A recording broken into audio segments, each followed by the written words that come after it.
So Donald Trump has made history as he's become the first former US president to have his mugshot taken. The former politician and businessman has travelled to Georgia to give himself in to the authorities over charges of conspiracy in the 2020 elections. So let's get some reaction and analysis about this from the lawyer and political women's rights activist Dr. Shola Mos-Shogbamimu, as well as US political commentator and journalist Scottie Nell Hughes. Very good morning to both of you. Thanks so much for talking to us. Scottie, if I can start with you first of all. This is Donald Trump's fourth arrest, but his first mugshot. He's now made history as the first former president to have one taken. Will that be a source of humiliation for him?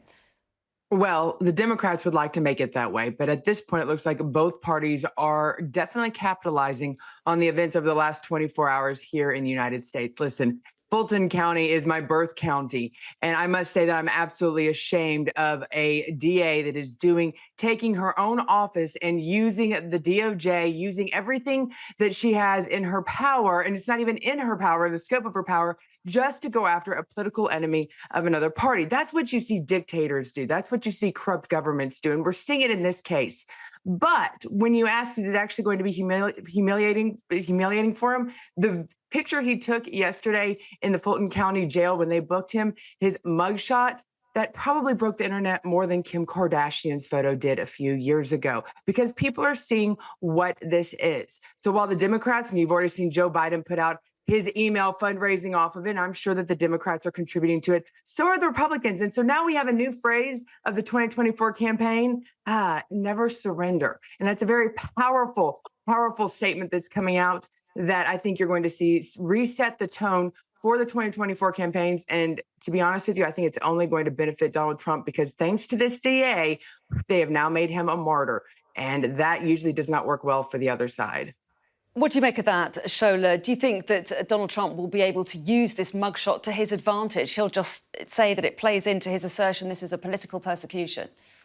What you're looking at, the mugshot you're looking at, is the mugshot of the biggest con artist in America's political history. So of course he's going to use it to his advantage. You're talking about a narcissistic, morally bankrupt liar who claimed to have won the 2020 elections and then tried to overturn the elections in Georgia and other states. Look, let's understand this. America cannot boast of a democracy or free and fair elections or the rule of law if it has a former president who undermined all of it. And he's an embarrassment to the United States. So everything Scottie just said is totally baseless. The bottom line is Donald Trump is where he is because he broke the oath he took for the office. And he also went ahead to try to undermine the electoral democratic process of the United States, which is why he's now the recipient of 91 criminal charges.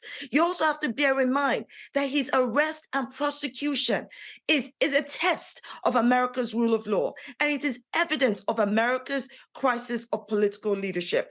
The only person to blame for Donald Trump's indictment and prosecution is Donald Trump. Stop trying to cast the blame on the Democrats or anybody else. If he had not committed the criminal acts that he did, he will not be charged right now. Simple. And of course, he denies those political acts. But Scottie, how potentially perilous do you think this latest case in Georgia is for him? Well, the good news, Shola, is, first of all, America is not a democracy. We are a republic, and there is a difference. So let's term what America's government is set up as in the process that we go through things, which makes this absolutely even more of a tragedy and travesty and why this is election interference, what this DA is doing, what Fani Willis is doing. This will actually, once again, you're seeing a DA that is taking it out of the scope of her realm and using it to go after a political enemy. And this is a woman who not only donated to the Democratic Party there locally, but also to the Biden campaigns during the elections during 2020. And there is nothing wrong, because we are a republic, in questioning the results of an election. Democrats have for years done that. In fact, they questioned the results of 2016, and then you have people that in Georgia themselves actually questioned it as well. So this Stacey Abrams, her still to this day believes that she should have been, that she was elected governor of Georgia. So there's nothing illegal about this. This is all about taking out someone that, I have to be honest with you, both Republicans and Democrats fear gets reelected in 2024, because if you thought that he had a vengeance against the corruption of the United States and the DOJ when he was elected in 2016, just you wait until he is elected in 2024, because he now has even more motivation to clean out the layers of corruption that has been building within this country for decades. OK, and Shola, what about that? He's a clear front runner in the race for the Republican nomination. Just one second. His supporters don't seem to care about these charges. Is it going to change any minds, do you think, there?